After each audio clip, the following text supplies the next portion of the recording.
Hello everyone, and welcome back.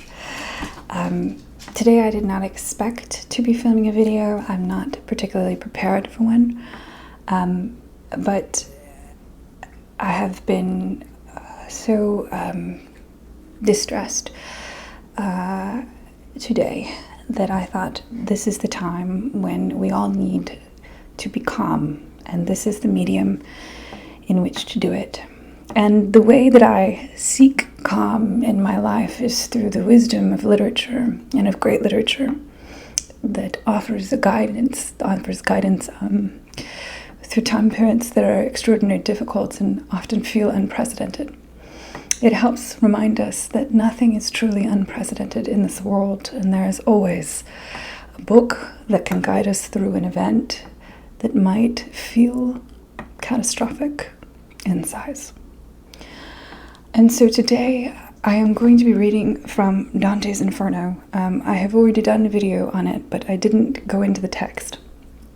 That video was a bit silly, honestly. And this one instead will be quite serious in understanding what Dante's Inferno can tell us about the world that we are living in today, and more broadly, Dante's Divine Comedy, because Dante's Divine Comedy is a book with a happy ending. And in a time period where believing in happy endings can be hard to do, this text will help show us how we maintain optimism and the belief in something good at the other end. So, this book was written, for those of you who don't know, by Dante in the 1300s after he had been expelled from the city of Florence. The city of Florence was his home, and at this time in Italy, a man without a city ceased to exist. A person without a home was not a person at all, especially a political person like Dante, who was very politically active in his city of Florence. He was expelled by Pope Benedict, exiled from the city of Florence, and told if he were ever to return, he would be killed. And so he wrote Dante's Inferno and Dante's Purgatorio and Paradiso while he was in exile, essentially wandering the Italian countryside, Tuscany, so on. So he wrote it, quite literally, when he was homeless, when his city abandoned him, when they said, "We do not want you," when they said, "Your beliefs are not our beliefs," and they sent him out. And the product that he created in that period of extreme precarity is one of the greatest texts, I believe, that has ever been written in any language. It's written in the vernacular Italian, the language of the people. It was an attempt to unify all people and to understand the human experience of what it means to suffer and what it means to descend into suffering, but most importantly, how do we rise out of suffering? And so for me, this is a text that can show those who feel unwanted, who feel scared, who feel rejected, who feel that they're in exile in their own homes. It can show us what to do. How do you move forward when it feels like there is no way forward at all? When it feels like some people don't want you to exist. This is the text that will show us how to do that. So we'll begin with Canto 1. And I'm just going to talk. I'm not even going to turn the camera around for now, because don't need to. We can just hear the words, I think. That is fine. The first line of Dante's Inferno begins as so. And so I will open it.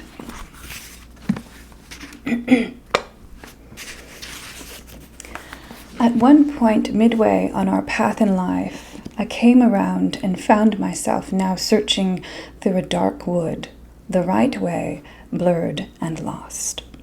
How hard it is to say what that wood was, a wilderness, savage, brute, harsh and wild. Only to think of it renews my fear. So bitter, that thought, that death is hardly more so. But since my theme will be the good I found there, I mean to speak of the other things I saw. This moment, this first line of the text is fascinating, right? Now you have to remember this is translated in Italian. So the original Italian, of course, is going to read a bit differently. I don't speak Italian, so I'm not going to read the original Italian for us. But what it is saying here is that at every point in life, we find ourselves in a dark wood. And the important thing is that the right way, the way to move forward, is blurred and lost.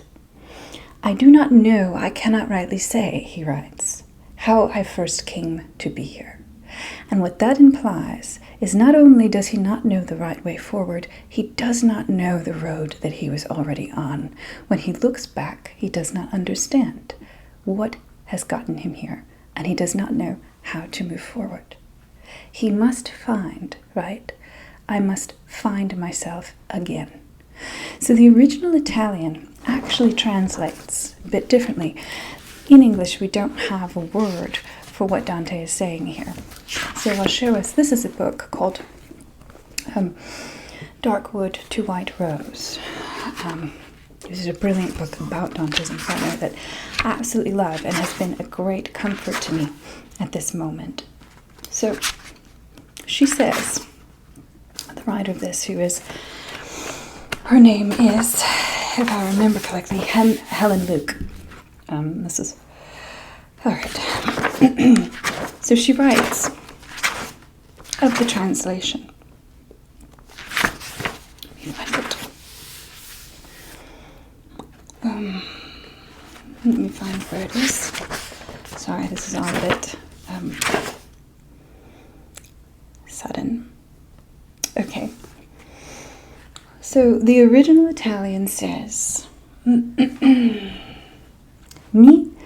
ritrovai. Mi ritrovai. I don't know how to say that in Italian. I don't know how to pronounce Italian, but it means mi ritrovai. Okay? I woke to find myself in a dark wood. Mi ritrovai does not translate directly to find. It translates to refind. So when we read the first lines, I found myself in a dark wood, what it's really saying is I refined myself in a dark wood. How does the addition of re change the concept of find? That's the real question that we need to ask in Dante's first canto of the Inferno, right? So that is the question that we ask, okay? It is asking us as people to remember the thing we have always known, but we have allowed ourselves to forget. And for that, everyone, it is different. What is the thing you know in your heart? What is the home you carry inside yourself that you have forgotten? How do you remember it? It is not about finding oneself. It is about remembering. Go back, go back. Go back and remember. Right? That is what it is saying. So what Helen Luke calls it here, she says, the coming to consciousness is not a discovery of some new thing. It is a long and painful return to that which has always been. So that is why when a new insight breaks through, we have a sense of recognition, right? So this moment when he finds himself in a dark wood, searching for the right way, he needs to remember what the path was that he once was on before he became lost, right? Return to the thing you knew as a child. And so we need to think about what is it that we knew as children that we no longer know now. That's the really essential thing that Dante's Inferno is asking us to do. So we go on, right? This is the scene. A man is alone in a dark wood, and he sees a cliff, a pathway up, right, that moves him out of the dark wood. So we'll read on. But then, on reaching the foot of a hill, which marked the limit of the dark ravine that had before so pierced my heart with panic, I looked to that height and saw its shoulders already clothed in rays from the planet that leads all others on any road aright, My fears at this were somewhat quieted, though terror, awash in the lake of my heart, had lasted all the night I'd passed in anguish. Now, what does this mean, right? Because Dante, especially this translation, the Kirkpatrick, can be very difficult to parse. It's very lyrical. What he is saying is essentially, if I were to show you a picture, an illustration, here's a medieval illustration of what we read. This is the scene. It's quite literally a brilliant illustration of the text. Here we go. You have this medieval Dante right here. He's in a dark wood, as you can see, and here he is at the bottom of a ravine, and above the ravine, at the very top, shines the light of the planet that leads all others on the just way. Now, obviously, this planet stands for God. Okay? It is the sun. It is the most powerful planet that guides all others on the just way, on the right way. The question, of course, becomes, what is justice? What is right? How do we know?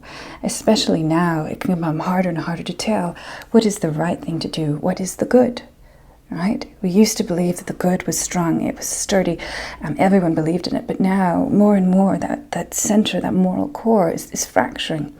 And it's harder to find our way to the just, right? It's so much harder to find our way. The dark forest is so much thicker than it used to be now. I feel that we are all there, right, to an extent, just as Dante is here.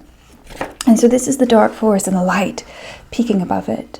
And he thinks, well, it's so simple. All I have to do is walk up and I will be out of the dark forest and I'll be by the light, right? It's simple. I can escape all this suffering by just walking up this little ledge. But no, it's not that simple. It's never that simple. This is what Dante will tell us. Okay? Because what happens next is so. I'll skip a few lines. And I'm going to go to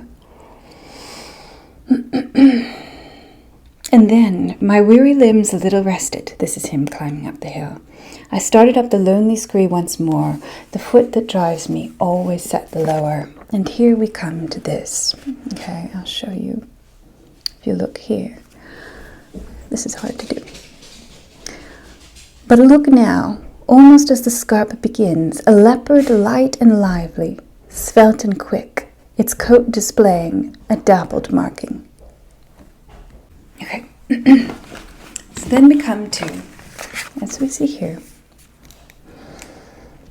but look now, almost as the scarp begins, a leopard light and lively, svelte and quick, its coat displaying a dappled marking. A leopard, light, lively. Do you hear the sounds, how pleasant it is? There's a leopard there. It is sinister, but it's not grotesque. It's beautiful in its fearsome display.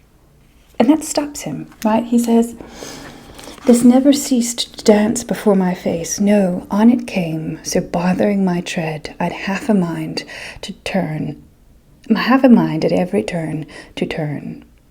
The time, however, was the hour of dawn. The sun was mounting, and those springtime stars that rose along with it, when a holy love first moved to being all of those lovely things. So these, the morning hour, the gentle season, led me to find good reason for my hopes, seeing that creature with its sparkling hide. So he thinks, the day is so beautiful up there. It's so simple. All I need to do is walk up. Yes, the leopard is there, but it's beautiful. It's okay. I'll make it past. Until... Yet not so far that no fear pressed on me to see appearing now a lion face. The leopard worsens. She transforms into something more sinister. She appears at first to be a lively, beautiful leopard, but suddenly becomes a lion, far more disturbing. And the lion transforms again into this. And then a wolf. And she, who seemingly was gaunt, yet gorged on every kind of craving, and had already blighted many a life, so heavily oppressed my thought with fears, which spurted even at the sight of her, I lost all hope of reaching to those heights. A she-wolf stands in his way, and we have that terrifying image of the she-wolf as both gaunt and gorged. She is continually eating and eating and eating, but she is never full. She's skinny and yet filled with the bodies of people, right? And all of these people that she eats are those who tried to take the easy way out of suffering. They saw up there, oh, that's the way out. I'll just go there. It's fine. Then she ate them. So this first canto starts with Dante facing two paths, the one through hell or the one out of hell. And the one out of hell will destroy him. That's what the text says. The easy way out will kill you. So he is terrified, right? And he has looked back and he has seen the dark wood where he came from, and he doesn't know where to go, doesn't know from whence he came. He's in this period of complete confusion and unknowing, right? And then he sees a man by the name of Virgil. Those of you who don't know Virgil, Virgil is one of the greatest Roman poets. He wrote at the time of Augustus or Octavius. He was born sub Julio, or in the time of Julius Caesar, but he was one of Octavius's, or the poet to Augustus, and we know that Augustus is Octavius's new name as an emperor in the Roman Empire. And Augustus wrote this book called the Aeneid, and the Aeneid is about Aeneas. Aeneas is the son of Venus, or Aphrodite, and a human man, so he is a demigod, essentially. And his purpose after the fall of Troy is to found the city of Rome. And so we meet Virgil, who Dante describes as his beloved teacher, in that first period, right? In the terrifying pits of hell, there is Virgil. And we will meet him. He explains his history, right? He tells us his biography, which I've just told you, so I won't read it because it's very confusing. He uses a bunch of wild words. But, he said, but you turn back. Why seek such grief and harm? Why climb no higher up that lovely hill? The cause and origin of joy shines there. So it could be, I answered him, my brow in shy respect bent low, because Virgil, of course, is the greatest poet. You are the Virgil whose words, a river running full, flow wide. You are the light and glory of all poets. May this well serve me, my unending care, the love so great that's made me search your writings through. You are my teacher, you my lord and law. From you alone I took the fine-tuned style that has already brought me so much honor. Now, he tells him, Virgil tells Dante, that beast, the she-wolf, you cry out at the very sight, lets no one through who passes on her way. She blocks their progress, and there they all die. She by her nature is cruel, so vicious she can never state her voracious will, but feasting well is hungrier than before. And he continues. She couples a mate to many a creature, and will so with more, till at last there comes the hunting hound that deals her death and pain. And this is where we should listen to Dante, because he tells us this is how you get out of the dark forest. This is how you do it. He will not feed on cash or dross or gelt, right? So he will not feed on trash, he will not feed on money, but thrive in wisdom, virtue, and pure love. Things in literature come in threes. It's a very divine number. And so the threes that we are given here are virtue. I need a whiteboard. But virtue, wisdom, and pure love. These are the things Virgil says will defeat the sea-wolf, right? These are the things that will help Dante make it through the dark wood, make it through hell, the place where, as he writes in Canto 1, let no living soul pass through till now. He has arrived here. And think about Dante the man. He is in exile. He is writing this homeless. He has lost home. And he's saying, how do I find home again? How do I remember what home is, and how do I create a new home that can be glorious, that can be healthy, that can allow every person to flourish, no matter who they are. All right? These are the things that will get you there. It is not dross or trash. It is not cash, money, or geld. I have no idea what geld is. I think geld is another form of money, so I guess I really don't know what cash is in medieval Italian, but whatever. So that is what he is saying. Right? So Virgil arrives, and Virgil, you see, represents wisdom. In the Divine Comedy, there are 3 sections, right? We have Inferno, which is the first. So I'll write those down as well. Perhaps I'll write them on this yellow legal pad. So I think I will turn around now, because you do need to start writing these things down. To understand this book and how it applies, we do need to see the writing. So I'm going to turn it around now. Okay. So as I said, in literature, everything comes in 3s. So what we have here, as you see, is wisdom, virtue, and pure love. This is what will defeat the she-wolf that stands, the creature that stops all men from exiting the dark wood. So wisdom, virtue, and pure love. Again, everything in literature comes in sets of 3s, and the book is actually written in tercets. This does not preserve the tercet as well as it should. There are other translations, like the Pinsky translation preserves the tercets, but it's written in what would be called stanzas of 3 lines. And it's written in terza rima, which means that in addition to the 3 lines, there is also a rhyme scheme of ABA, BCB, DC, on and on and on. But anyway, we have these 3 things. These must correspond in some way to the sequence of the text, which begins in Inferno, moves on to Purgatory, and then ends in Paradise. It is a comedy because, as I have stated, paradise is the achievement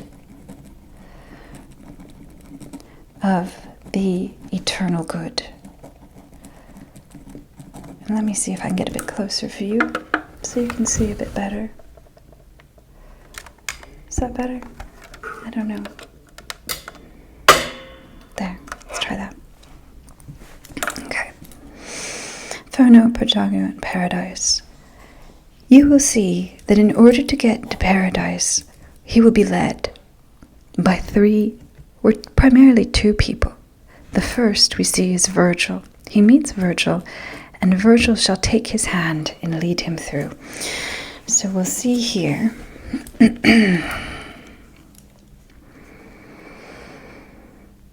Therefore, considering what's best for you, I judge that you should follow. This is Virgil speaking. I should guide, and hence through an eternal space lead on. There you shall hear shrill cries of desperation, and see those spirits mourning ancient pain, who all cry out for the death to come once more. And then you'll see those souls who live in fire, content to hope, whenever that time comes, they too will be among the blessed choirs, to which if you shall ever wish to rise, a soul will come far worthier than me. I must at parting leave you in her care. Her care. Who is this? Obviously I've written. It's Beatrice. Now who is Beatrice? For those who don't know, right? Virgil begins. He will be the one to lead Dante through Inferno. And Virgil is wisdom. He is the poet. He is the thinker. The question becomes, right? And this is a question of history. How do we become more moral? How do we become just?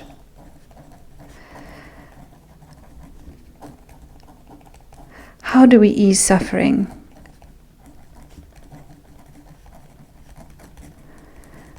In this world? And that is ultimately what this text asks us. Now, the ideas of the Enlightenment, well, is reason. Reason will make us more moral. The more educated we become, the more moral we become. But then, of course, we come to World War II, and we see a country like Germany descend into fascism. They were intelligent, they were scientifically advanced. So how is it that Germany, right, could become so brutalist, so brutal, so animalistic, so depraved? How did that happen, right? It seems that reason is not enough. It is not enough. Just knowing does not make you do the right thing. Just knowing what is right does not mean you will do the right thing, even if punishment awaits you for doing the wrong thing. So there is something else that guides us to be good. And that is the question that Dante asks. How is it that we create a just and good society if just thinking, if just rationality, if just education is not enough? So we see that Virgil is wisdom. He shall lead Dante through hell, but that is not enough to get him to paradise. There will come another woman, and that is Beatrice, who will represent the pure love of the text. Who is Beatrice? A woman that Dante loved in life. He met her when he was 9 years old. She died at 25, and she is now in heaven, sitting with Lucy and Rachel. Lucy is the divine messenger of the Virgin Mary, and Rachel is, of course, a biblical character who represents the contemplative life. So Beatrice is there with two other women who are elevated to paradise. She represents a pureness of love, a love for Dante that will guide him through Inferno. So in Canto 2 we meet Beatrice, right? We read. And we meet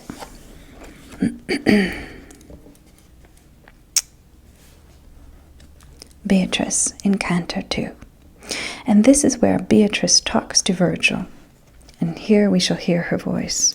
You, Mantuan, so courteous in spirit. Mantuan right here stands for Virgil. Okay? Now the first part of Canto 2 is spent with Dante saying, how on earth could I be chosen for this pathway through hell? I do not have the courage. I do not have the strength to make it through this difficult place, full of suffering, full of evil. I don't have it in me. I can't do it. How could I possibly do it? How could you expect this of me? I am no Aeneas. I am no epic hero. I am just a man who is now in the realm of the divine. And so the answer to that is in Beatrice herself, in the pure love of Beatrice. Virgil says to him this.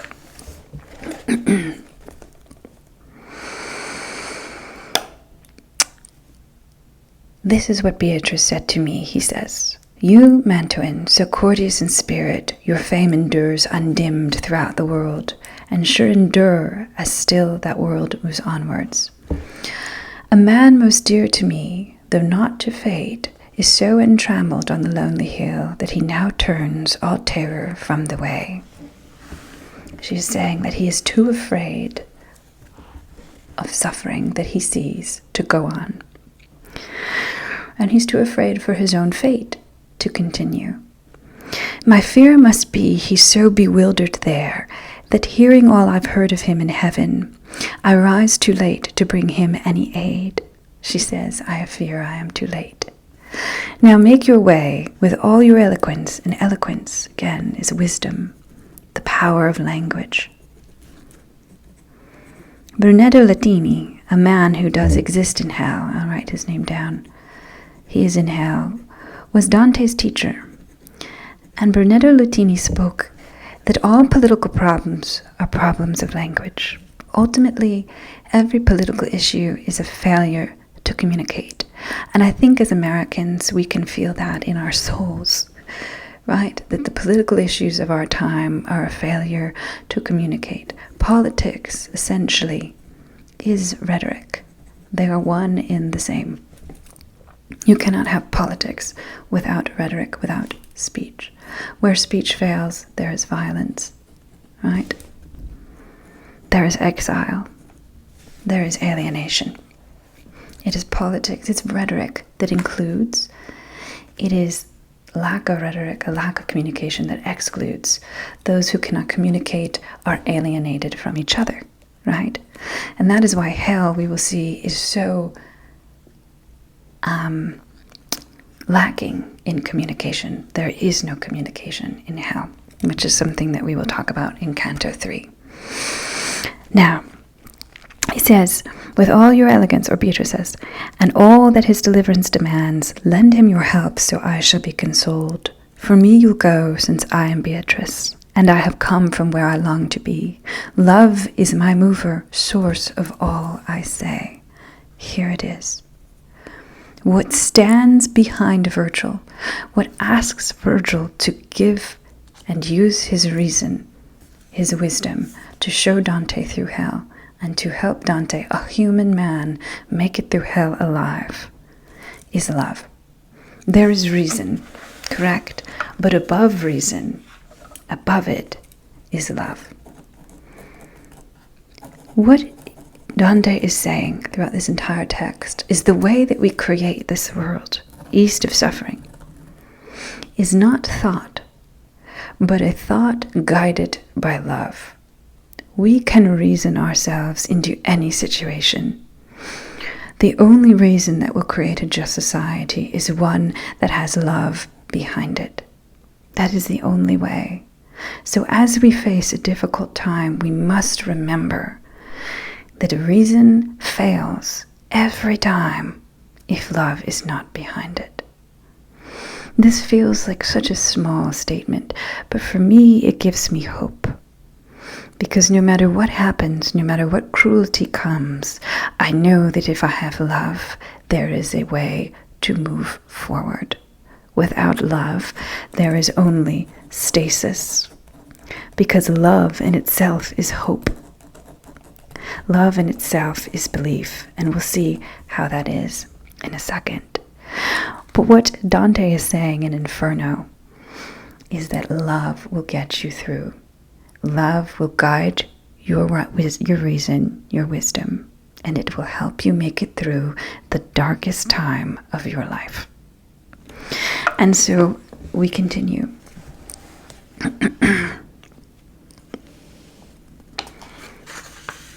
He says, "You are my lord," to Virgil, Dante says, "my leader and true guide." All this I said to him as he moved on. I entered on that deep and wooded road. But what tells him, right? What tells him that he can make it through this is, Virgil says,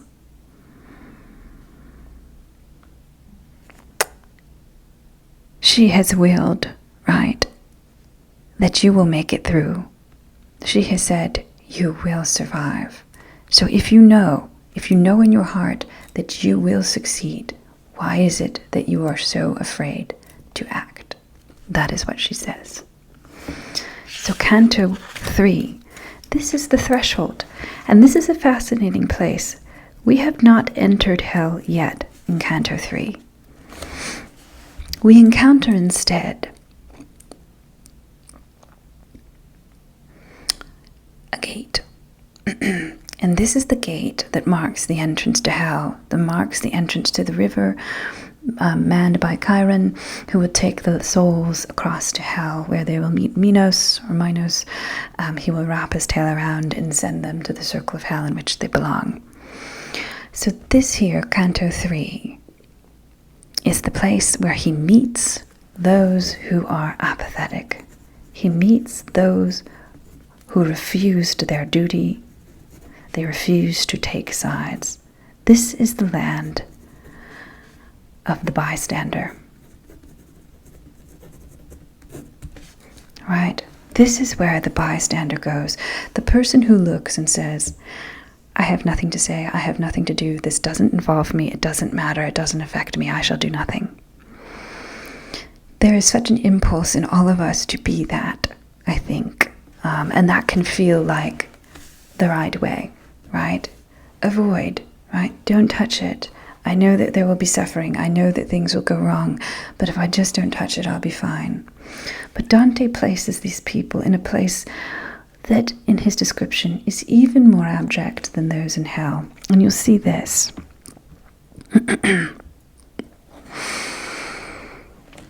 All right.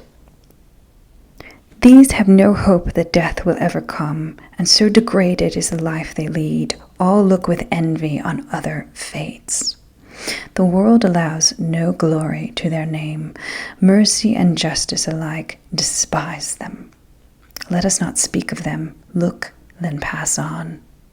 I did look intently, and this is when you will see the long trail of men and women. I should not have thought that death would ever have unmade so many. So they are so numerous, he did not know how many there were. So here, with this, he says, they are never allowed into hell. Mercy is paradise, justice is hell. Both hell and paradise hate them and do not want them, right? They will not even let them into hell. They are not good enough even for hell. They must live in a perpetual state of limbo. Not limbo, but of waiting. A perpetual state of alienation from any fate. An eternal suffering that has no identity. Right? It's a state of liminality, I think is a better, of no definition. They refuse to define themselves in life, and so they remain undefined in death. But most importantly, they will remain forgotten. Okay?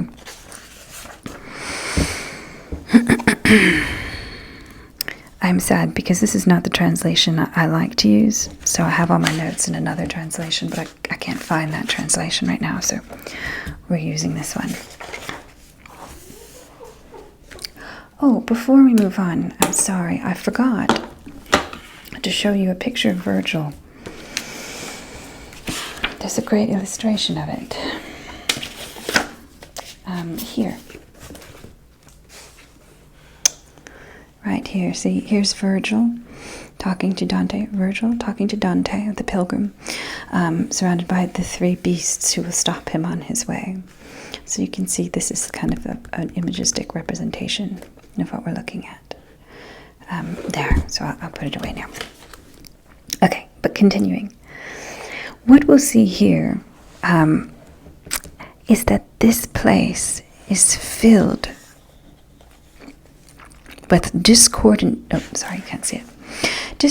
tongues, harsh accents of horror, tormented words, the twang of rage, strident voices, the sound as well of smacking hands. Together, all of these stirred a storm that swirled forever in darkened air where no time was, as sand swept up in the breathing spires of wind. Right? No time, right? Storm. Forever. Tormented words, twang of rage, strident voices, discordant, we see here. So what Dante is showing us is in this third canto, in the place where the undecided go, language fails. They cannot communicate. They are only speaking and proclaiming their suffering, but they have nothing to say. They cannot explain themselves. They are almost animalistic in their ability to communicate. And so this is the third place, right? This is the threshold of hell. We have not entered hell yet. This is the place where those who cannot make a choice go.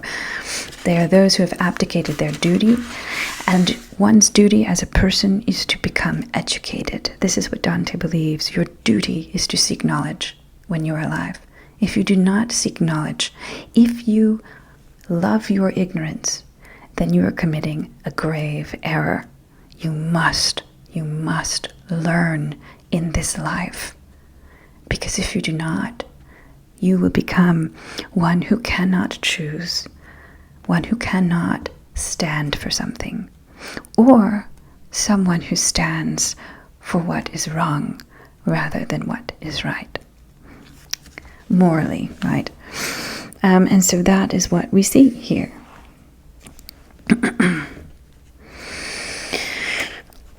Now we continue, right? I think we will stop there. I mean, we can enter the first gate of hell, right? Which is the lustful. Which is limbo. Whereas the philosophers, all the people who did not believe in anything. But we'll stop there because I want to think about what the Divine Comedy is also ultimately doing by describing these places. If we were to go through all the cantos and all the circles of hell, we'd be here for years. But I want to go back to these notes because there's one quote that I want to talk about that is another grouping of three that will also line up with Inferno, Purgatory, and Paradise. And in that lies the directions for how to navigate this time in our lives and this time as a country. Dante tells us this is what you do, and it has helped me so much today navigate this reality that we are in. And I hope it will help you, no matter how you feel, because we all have people we love, every single one of us, who believes differently than we do. And we need to be able to communicate. We cannot give in to the lack of communication, to the screaming, to the animalistic cries that define hell, right? We must use our words.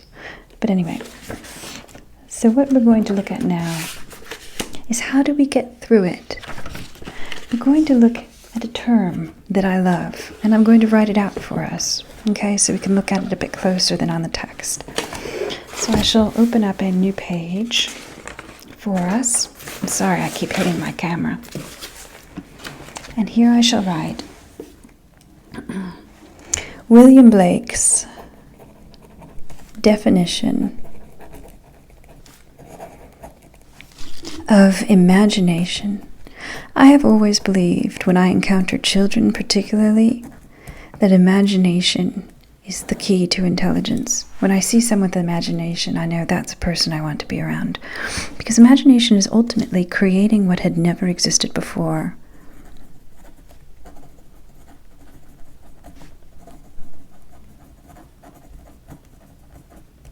Okay. Oh, I forgot a very important part. I forgot to talk about the gate to hell. Oh my gosh. Okay, let's start with imagination. We'll go back to the gate of hell. There's just too much to handle. All right, so he says that imagination is that something which in its inception may be called faith,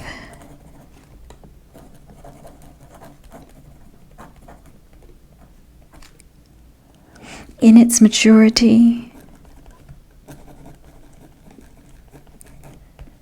vision,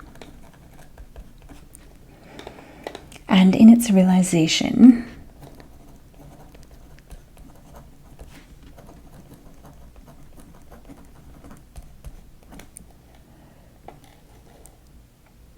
eternity. And there's no comma there.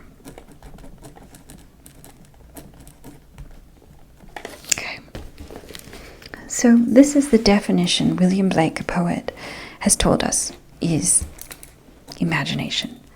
There are, again, you'll see, three things, and there are three things in a sequence.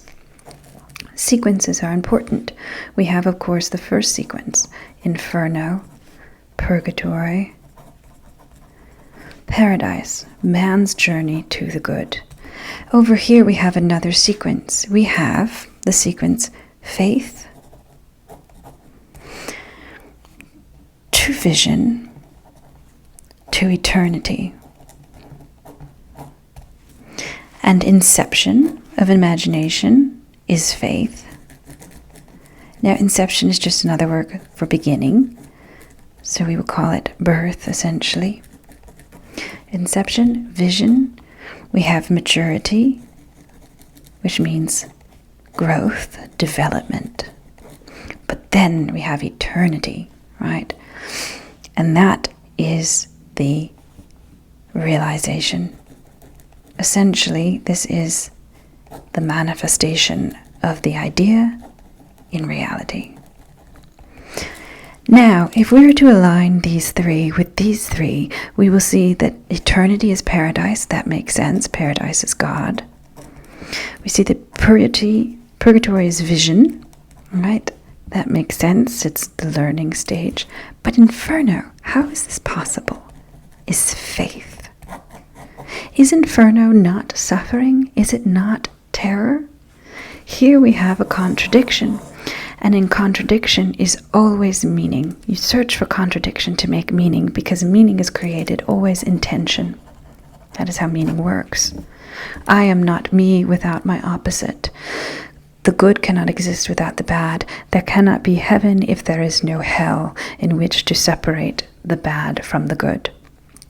So essentially we always have, in everything, right, lies its opposite. In everything lies its opposite. So that means that hell is the place of suffering, but behind it always is its opposite. In its shadows is paradise, and in paradise's shadows always is Inferno. When we encounter a nightmare, when we encounter suffering, the dream is sitting just behind. You must learn how to see the dream through the nightmare. And that is so difficult to do. But what Inferno is telling us, right, is that in hell is born hope. Faith is just hope. We see here, and this is where I get to the gate. We know that famous line. I think probably all of us have heard it. Abandon all hope, ye who enter here. Have we not heard that one? Here it is in Canto 3. Through me you go to the grief-racked city. Through me to everlasting pain you go. This everlasting is just another word for eternal. Endless. What makes hell terrible is that the suffering never ends. There is no hope of an end. Hell is hopeless because there is no end, there is no hope for change. Through me you go and pass among lost souls, homeless. Justice inspired my exalted Creator. I am a creature of the holiest power, of wisdom in the highest and primal love. Nothing till I was made, only eternal beings, and I endure internally. Surrender as you enter every hope you have. So this is obviously a different translation. The famous line is abandon all hope, ye who enter here. That's a traditional translation. Again, I'm not super fond of this translation, but here we are. So we're saying surrender as you enter every hope you have. Abandon all hope. Here is the place where hope dies. And yet, the definition of imagination, the definition of this journey, essentially the sequence of imagination of reaching eternity, is that it must begin in faith, which says then that Inferno, hell, must be where hope is born. Do we see that? Yes, because Inferno, to make it through alive, he tells him, believe in the love of Beatrice. Believe in love. Believe in the knowledge that you will survive. Believe in the light of wisdom that you saw. Know that it is there. And to believe in that means to ignore what you see, and that's what makes it so difficult. In Dante, there are two visions. There is the vision of the inner eye, right? Because vision is next. First, have faith. Then once you have faith, see. And then once you see, let it become the truth for all. Inner eye, you have that sight, but you also have the outer eye. And these, again, as meaning is, are always in tension. What you see in the world often does not reflect what you see inside yourself. And so you're constantly in battle with that. What you feel inside, it doesn't match what you see outside. There's that rupture always. And how we deal with that rupture defines who we are in so many ways.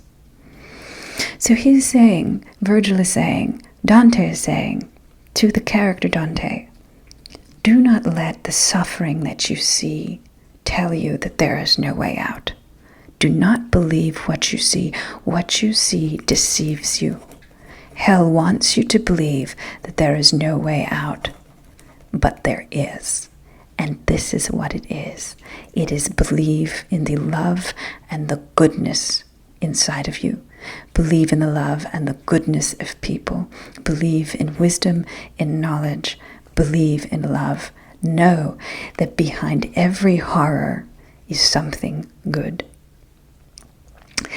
And so that brings us, right, in my other translation, in Canto 5, hell is described as a hurricane, the hurricane of hell. And if you've watched my Mayan video, you know that hurricane, right? Hurricane is an American word. So Robert Pinsky translated it. So obviously he's using an American term for a storm, rather, and for the purpose of the alliteration is why he did it. The Mayan god Huracan created people, but when he saw that he created them wrong, he destroyed them. And he created them again. And when he saw he created them wrong, he destroyed them again. But what you see here is the hurricane is a method of destruction, yes. But every time he destroys, he creates.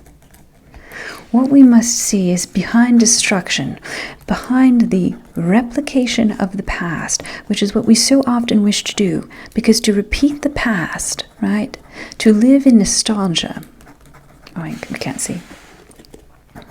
To live in nostalgia is so much easier than to imagine, because to imagine you must create something that has never existed before. Do you know how hard that is?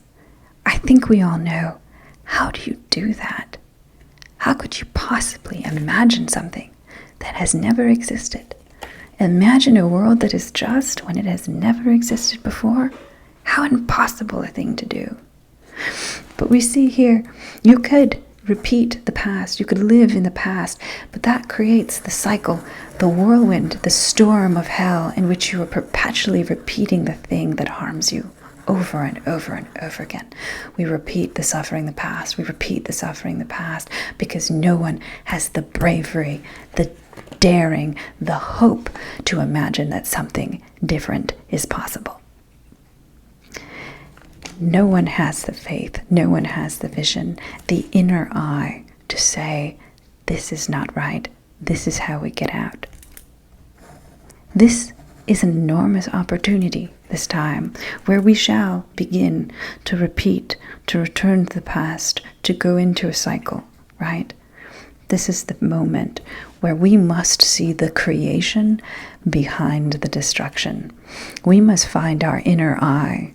We must not let what we see deceive us into thinking that there is no hope.